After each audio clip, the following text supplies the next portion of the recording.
سلام، من مهدی یوسفی هستم. اومدم بهتون یاد بدم چطوری کلاس کنیم. قبل از هر چیزی باید بهتون بگم که این هادو بچینین.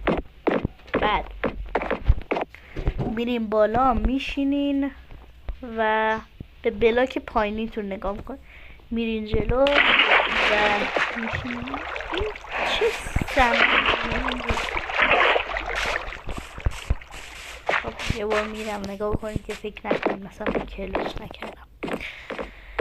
میریم بالا، میشینیم و مثلا هرچی بریم جلو با نشستن نمیافتیم. این قابلیت نشستنه. خب به بلاک پایینیتون نگاه کنین، بعد یه ذره میرین جلو و این دکمه ای که اینطوری نشونه داره رو میزنیم. مثلا من از اونجا میافتم، اینجا دارم میافتم، سریع میذارم برمیدارم.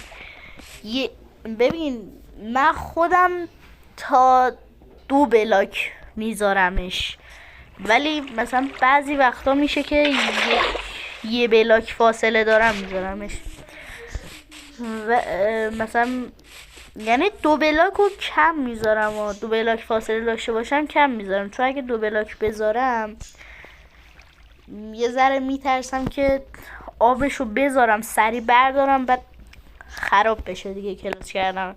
بهترین فاصله یه بلاکیه.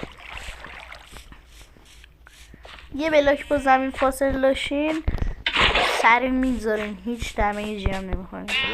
الان من برم بالا.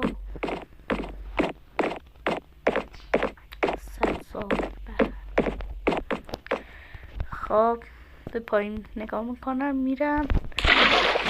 بفرمایید اینم از کلاس. حالا به خاطر این صحبت کنیم.